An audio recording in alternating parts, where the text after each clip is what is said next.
नमस्कार प्यारे बच्चों, आज अपन करने जा रहे हैं राम लक्ष्मण परशुराम संवाद का पांचवा पद। पांचवा और छठा दो ही पद रह गए हैं, तो आज अपन करेंगे पांचवा और छठा दोनों पद करेंगे और पहले अपन करने जा रहे हैं पांचवा पद। तो मैं आपको पहले चौथे पद में क्या हुआ था कि लक्ष्मण जो है बार बार व्यंग्य पर व्यंग्य कसे जा रहे थे परशुराम जी पर। तो परशुराम जी को इतना ज्यादा क्रोध आ जाता है, अभी भी लक्ष्मण जो हैं वो टिक नहीं रहे हैं, इस पर भी और बोले जा रहे हैं। क्या बोल रहे हैं देखो,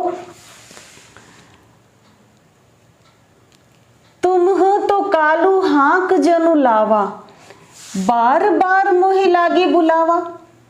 कि आप तो मेरे लिए, तुम तो मेरे लिए काल अर्थात मृत्यु हाँक कर यानी कि जानबूझकर खींच कर ला रहे हैं। हाँक कर लाना मतलब बलपूर्वक लाना, और जानबूझकर आप मृत्यु को मेरे लिए बलपूर्वक ला रहे हैं। बार बार मोहि लागे बुलावा, आप तो बार बार मुझे बुला रहे हैं कि ये कालग्रस्त हो जाएगा, तू ऐसे हो जाएगा, तू काल कवलित हो जाएगा, तो आप तो बार बार मुझे बुला रहे हैं। सुनत लखन के बचन कठोरा, यहाँ कौन बोल रहे हैं? परशुराम। क्या बोल रहे हैं कि सुनत लखन के बचन कठोरा, लक्ष्मण के कठोर वचन सुनकर परशु सुधारी धरेऊ कर घोरा। घोरा अर्थात भयंकर, धरेऊ अर्थात धरकर, पकड़कर, हाथ में उठाकर। परशु सुधारी, परशुराम जी ने अपना फरसा सुधार लिया और हाथ में धर लिया। कर अर्थात हाथ, हाथ में उठा लिया। घोरा कैसा था फरसा? भयंकर। अपने परशुराम जी ने भयंकर फरसे को अपने हाथ में उठा लिया और संभाल लिया।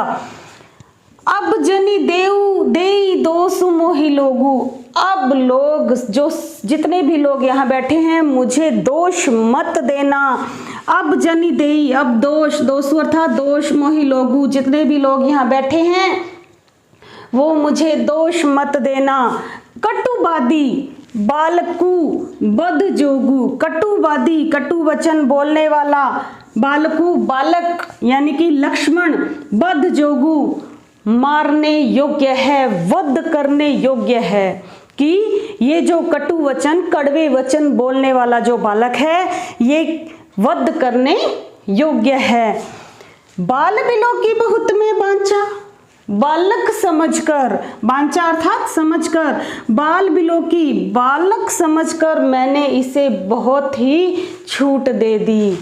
बालक जानकर मैंने इसे बहुत ही छूट दे दी। अब ये हूँ मरनिहार भा सांचा, सांचा अर्थात सत्य, मरनिहार यानी कि मरने योग्य। अब तो वास्तव में ही ये बालक जो है वो मरने योग्य है। कौशिक कहा क्षमीय अपराधु, कौशिक यानी कि विश्वामित्र। विश्वामित्र क्या कह रहे हैं कि कौशिक कहा क्षमीय अपराधु, बाल दोष गुण गण ही न साधु। विश्वामित्र जी परशुराम जी से कह रहे हैं कि हे परशुराम जी, आप क्षमा कर दें इस बालक के अपराध को। किसके? लक्ष्मण के अपराध को क्षमा कर दें।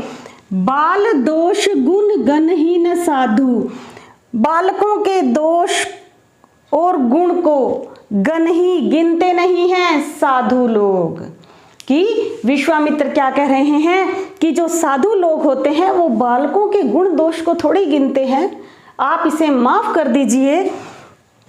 खर कुठार में अकरुण को ही, यहाँ पर कौन बोल रहे हैं? परशुराम। परशुराम बोल रहे हैं कि खर कुठार, जो मेरा फरसा है वो खर यानी कि धारदार है। कैसा है? धारदार है। मैं अकुरण को ही, अकरुण हूँ, करुणा से रहित हूँ, अर्थात मैं निर्दयी हूँ। कोही अर्थात क्रोधी हूं। मैं कैसा हूं कि मेरा जो कुठार, मेरा जो फरसा है वो कैसा है, धारदार है। और मैं कैसा हूं, अकरुण, करुणा से रहित। और कोही अर्थात क्रोधी हूं। आगे अपराधी, गुरुद्रोही, मेरे सामने, आगे अर्थात मेरे सामने एक अपराधी खड़ा है और गुरुद्रोही यानी कि गुरु का द्रोह करने वाला है, गुरु का अपमान करने वाला मेरे सामने खड़ा है।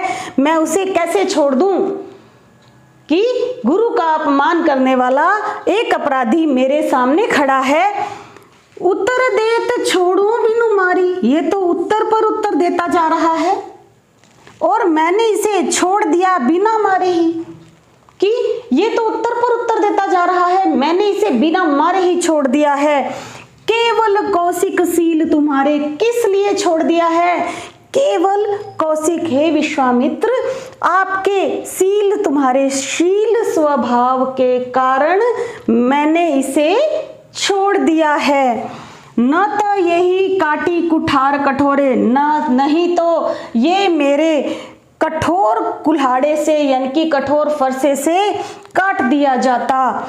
गुर ही ऊरिन हूँ श्रम थोरे, और मैं गुरु के ऋण से ऊरिन हो जाता। ऊरिन मतलब ऋण मुक्त, ऊरिन अर्थात ऋण मुक्त हो जाता। कैसे, श्रम थोड़े, थोड़े से ही परिश्रम से, इसे मारकर मैं गुरु के ऋण से मुक्त हो जाता। थोड़े से ही परिश्रम से, इसे मारते ही मेरे ऊपर जो गुरु का ऋण था मैं उसे उतार देता। गाधी सुनू कह हृदय हसी, गाधी सुनू, ध्यान से रखना, यहाँ पर अच्छी तरह से दिमाग में बिठा लेना कि ये जो छोटे छोटे प्रश्न है ये बोर्ड की परीक्षाओं में आते हैं। कैसे कि गाधी सुनू शब्द किसके लिए आया है, यानी कि ये शब्द जो आया है ये विश्वामित्र के लिए आया है। गाधी कौन थे, विश्वामित्र के पिता थे। गाधी के पुत्र कौन हुए, विश्वामित्र हुए। कौशिक शब्द किसके लिए आया है, विश्वामित्र के लिए आया है। और भृगुसुत शब्द किसके लिए आया है, परशुराम जी के लिए आया है। ये तीन शब्द इंपॉर्टेंट है, अच्छी तरह से याद कर लेना कि गाधी सुनू कह हृदय हंसी, गाधी सुनू ये देखकर मन ही मन में हंसने लगे, यानी कि विश्वामित्र मन ही मन में हंसने लगे।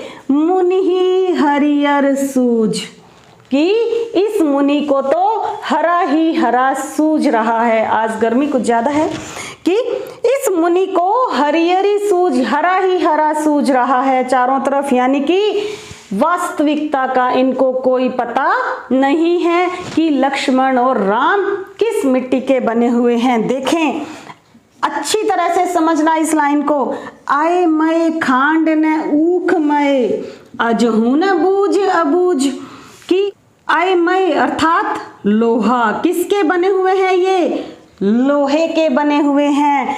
खांड न ऊख मय, ऊख अर्थात गन्ने, गन्ने की खांड नहीं है ये, गन्ने से जो शक्कर बनती है कि जल्दी से पिघल जाती है, ये वैसे नहीं है। लक्ष्मण और राम और लक्ष्मण किसके बने हुए हैं, लोहे के बने हुए हैं, ना कि गन्ने की शक्कर, गन्ने के बने हुए हैं। अजहू न बूझ अबूझ, अभी तक भी इन अज्ञानी को बूझ अर्थात समझ में नहीं आ रहा है, ये अभी भी अज्ञानी ही हैं, अबूझ हैं, इनको वास्तविकता का पता नहीं है। तो ये रहा आपका पद। अब देखेंगे इसमें से प्रश्न कौन कौन से बनते हैं।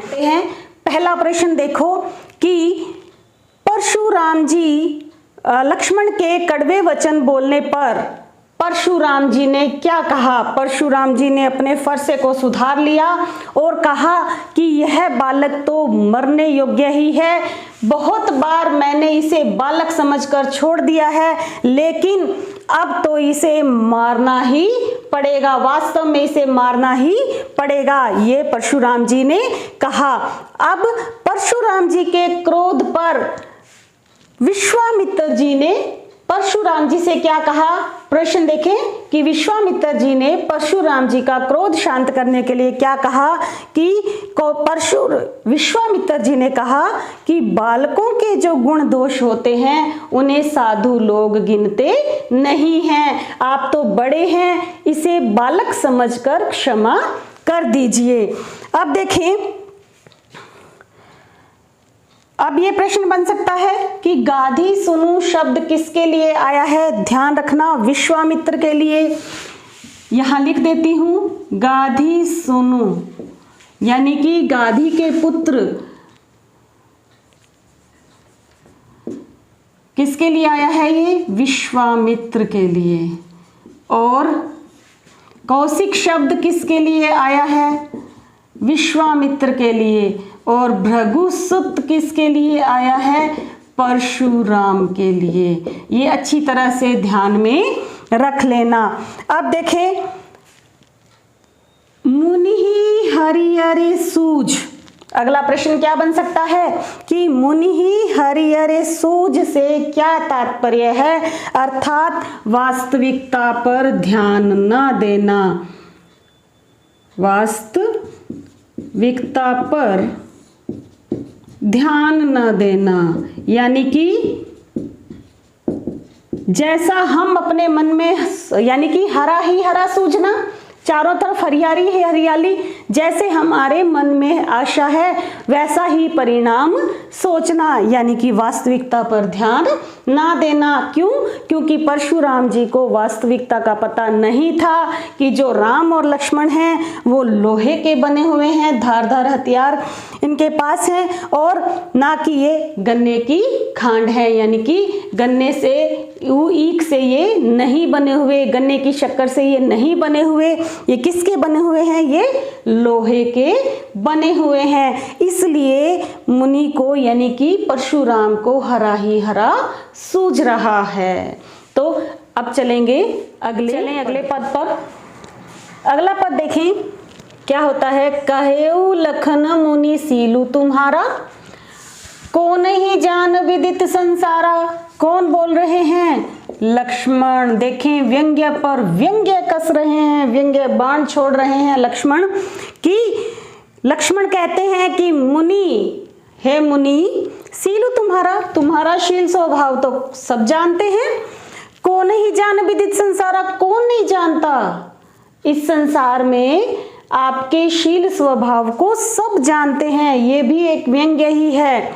माता पिता ही और ऋण भय नीके, माता पिता के ऋण से तो मुक्त हो गए।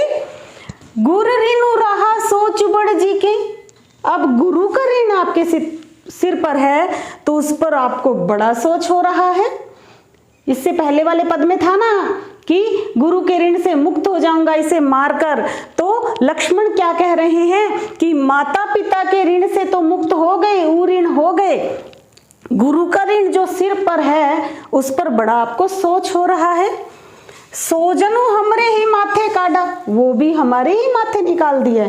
इसका मतलब मुझे मारकर ही गुरु का ऋण उतारोगे।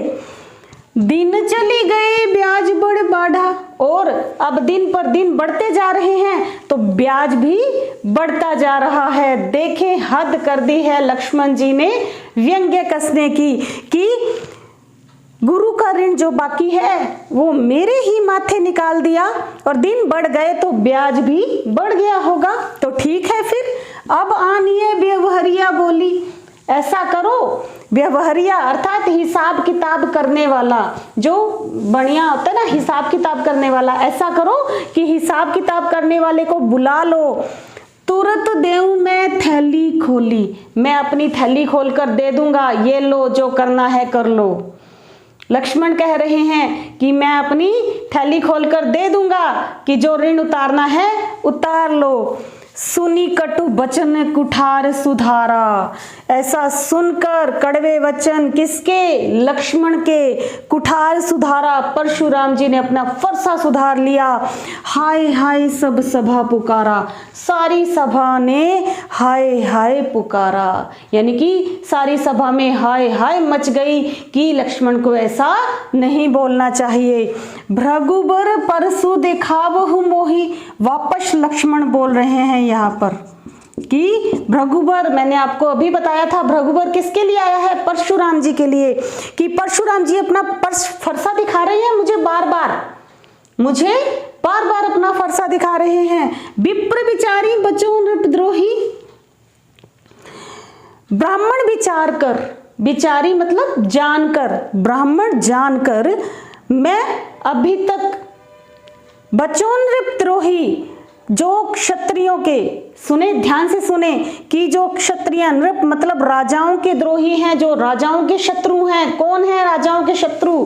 राजा कौन होते हैं? क्षत्रिय। क्षत्रियों के जो शत्रु हैं वो है परशुराम, कि परशुराम जी जो क्षत्रियों के शत्रु हैं वो मुझसे अभी तक बचे हुए हैं। विप्र विचारी, मैंने इन्हें केवल क्या जाना? ब्राह्मण जाना। मिले न कभू सुभट रण गाढ़े, कभी रणभूमि में महान योद्धा की तरह मुझसे मिले। मिले न कभू सुभट रण गाढ़े, रण यानी कि रणभूमि में, सुभट महान योद्धा की तरह कभी मिले मुझसे, कि महान योद्धा की तरह सुभट रणभूमि में कभी मिले। द्विज देवता घर ही के बाढ़े, जो ब्राह्मण और देवता होते हैं वो केवल घर में ही बाढ़े अर्थात श्रेष्ठ होते हैं। ब्राह्मण और देवता घर में ही श्रेष्ठ होते हैं। महान योद्धा जो होते हैं वो हमेशा रणभूमि में मिलते हैं। अनुचित कही सब लोग पुकारे, सभी लोग वहां दरबार में जितने भी लोग बैठे थे वो सब अनुचित कहने लग गए। रघुपति शयन ही मतलब इशारे से, शयन ही मतलब इशारे से, लखनऊ नेवारे अर्थात मना कर दिया। राम ने, रघुपति अर्थात राम ने इशारे से लक्ष्मण को मना कर दिया। लखन उतर आहुति सरिस, भृगुबर कोपु कृसानु। अच्छी तरह से समझना, ये पंक्ति एज इट इज आ जाती है कि लखन उत्तर, लक्ष्मण के जो उत्तर थे, आहुति सरिस, आहुति का काम कर रहे थे, आहुति के समान थे, सरिस अर्थात समान। भृगुबर परशुराम जी के, कोपु कृसानु, परशुराम जी की, कृसानु अर्थात आग, अग्नि, कोपु अर्थात क्रोध, परशुराम जी की क्रोध रूपी अग्नि में, परशुराम जी की क्रोध रूपी अग्नि में लक्ष्मण के जो उत्तर थे वो किसका काम कर रहे थे? आहुति का काम कर रहे थे। यानी कि परशुराम जी के क्रोध को और भी ज्यादा भड़का रहे थे। क्या भड़का रहे थे? लक्ष्मण के उत्तर। लक्ष्मण के उत्तर जो थे वो परशुराम जी की क्रोध रूपी अग्नि में आहुति का काम कर रहे थे, अर्थात परशुराम जी के क्रोध को और भी ज्यादा बढ़ा रहे थे। बढ़त देखी जल सम बचन, बोले रघुकुल भानु, कि ये सब बढ़ता देखकर रघुकुल भानु अर्थात सूर्यवंशी श्री राम जल के समान शीतल वचन बोले, जल के समान शीतल वचन बोले। तो ये थे हमारा आज का जो पाठ है राम लक्ष्मण परशुराम संवाद। तो मुझे पूरा यकीन है कि आप सबको अच्छी तरह से समझ में आ गया होगा। अब इसमें से प्रश्न उत्तर भी देख लेते हैं कि लक्ष्मण ने परशुराम जी से और क्या व्यंग्यपूर्ण शब्द कहे। तो आप लिख सकते हैं कि हे मुनि, परशुराम जी व लक्ष्मण ने कहा कि आपके शील स्वभाव को कौन नहीं जानता, पूरा संसार जानता है। माता पिता के ऋण से तो आप मुक्त हो गए, गुरु का ऋण अभी पड़ा है तो उसको सोच विचार कर रहे हो, और वो भी मेरे माथे निकाल दिया है, और दिन बढ़ते ही ब्याज भी बढ़ गया होगा। ऐसा करो, हिसाब किताब वाले को बुला लो ताकि मैं अपनी थैली तुरंत खोलकर दे दूं। अब अगला प्रश्न इसमें क्या बनता है कि लक्ष्मण के उत्तर परशुराम जी के क्रोध को किस तरह भड़का रहे थे। तो आप लिख सकते हैं कि लक्ष्मण के जो उत्तर थे परशुराम जी की क्रोध रूपी अग्नि में आहुति का काम कर रहे थे। और अगला प्रश्न बनता है कि रघुकुल भानु जो शब्द है वो किसके लिए आया है। रघुकुल भानु शब्द जो है वो श्री राम के लिए आया है। अगला प्रश्न बनता है कि परशुराम जी के का क्रोध जो है वो कैसे शांत हुआ। तो ध्यान में रखना कि परशुराम जी का क्रोध श्री राम जी के मीठे वचन मीठे बोल से शांत हुआ।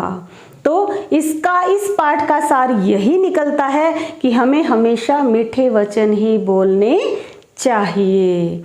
तो आ गया समझ में आप सबको। बने रहिए मेरे साथ, अगले लेसन में फिर मिलेंगे। Thank you, have a nice day.